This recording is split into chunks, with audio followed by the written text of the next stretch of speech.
বিসমিল্লাহির রহমানের রাহিম।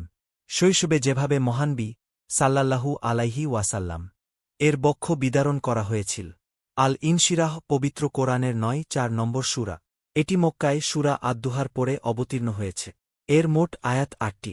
এ সূরার মাধ্যমে রাসূলুল্লাহ সাল্লাল্লাহু আলাইহি ওয়াসাল্লাম কে সান্ত্বনা দেওয়া হয়েছে। কষ্টের পরে সুখশান্তি আসার প্রতিশ্রুতি দেওয়া হয়েছে। নিত্যনৈমিত্তিক ব্যস্ততা থেকে অবসর হয়ে ইবাদতবন্দেগী ও আধ্যাত্মিক সাধনায় আত্মনিমগ্ন হওয়ার নির্দেশ দেওয়া হয়েছে।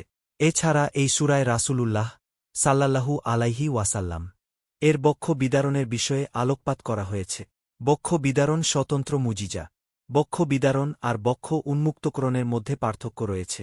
বক্ষ উন্মুক্তকরণ যে কোনো ব্যক্তির উদ্দেশ্যে হতে পারে।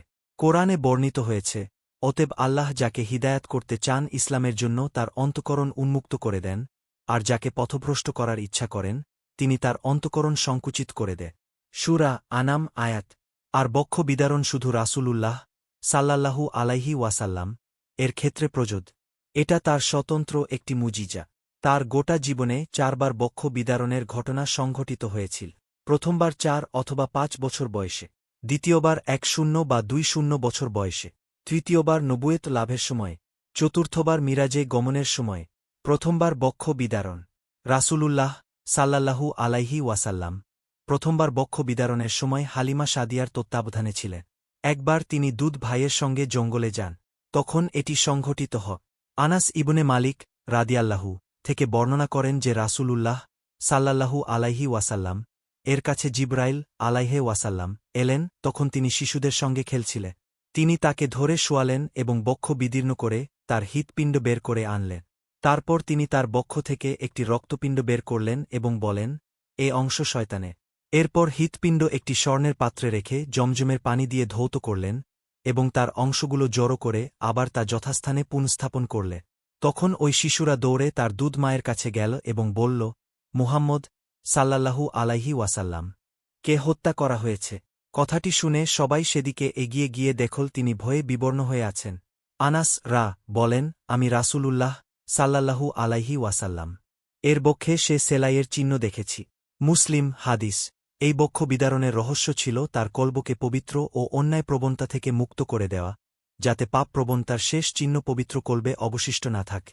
দ্বিতীয়বার বক্ষ বিদারণ। দ্বিতীয়বার ১-০ বা ২-০ বছর বয়সে এক ময়দানে জিবরাইল আলাইহে ওয়াসাল্লাম ও মিকাইল আলাইহে ওয়াসাল্লাম তাকে শোয়ায় বক্ষ বিদারণ করে। এতে কোনো রক্ত বের হয়নি, কোনো কষ্টও অনুভব করেননি। তখন একজন পানি আনয়ন করেন, দ্বিতীয়জন কলব ধৌত করে। এটা দ্বারা হিংসাবিদ্বেষকে একটি রক্তপিণ্ডের মতো বের করে ফেলে দেন, আর স্নেহমতাকে রৌপের টুকরার মতো একটি পিণ্ড আকারে অন্তরে প্রবিষ্ট করিয়ে দেন। অতঃপর বক্ষ বন্ধ করে তাতে একটি জিনিস ওষুধের মতো লাগিয়ে দেন।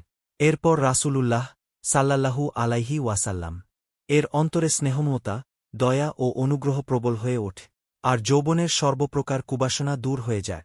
তাফসিরে জালালাইন। তৃতীয়বার বক্ষ বিদারণ। তৃতীয়বার যখন তিনি হেরা গুহায় ছিলেন তখন বক্ষ বিদারণ করা হয়। তা এজন্য যে পবিত্র কলব ওহির রহস্য ও আল্লাহর ইলম গ্রহণ এবং বহনে যেন সক্ষম হয়। সিরাতে মুস্তফা। চতুর্থবার বক্ষ বিদারণ। চতুর্থবার মিরাজে গমনের সময় বক্ষ বিদারণ করা হয়েছিল।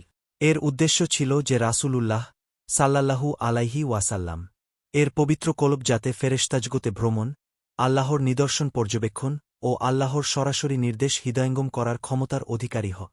আনাস ইবনে মালেক রাদিয়াল্লাহু বর্ণিত, রাসূলুল্লাহ সাল্লাল্লাহু আলাইহি ওয়াসাল্লাম বলেন, আমার কাছে ফেরেশতা আসলেন এবং তারা আমাকে নিয়ে জমজমে গেলে আমার বক্ষ বিদীর্ণ করা হল। তারপর জমজমের পানি দিয়ে ধুয়ে আমাকে নির্ধারিত স্থানে ফিরিয়ে আনা হল। বুখারী হাদিস। এভাবে বারবার বক্ষ বিদারণ করে আল্লাহ তাআলা দৈহিক ও আত্মিকভাবে রাসূলুল্লাহ সাল্লাল্লাহু আলাইহি ওয়াসাল্লাম এর বক্ষ উন্মুক্ত ও সম্প্রসারিত করেছে। ফলে তার শরীর ও হৃদয় এমন জ্যোতির্ময় হয়েছিল যে প্রখর সূর্যকিরণের মধ্যেও তার শরীরের ছায়া প্রতিবিম্বিত হতো না।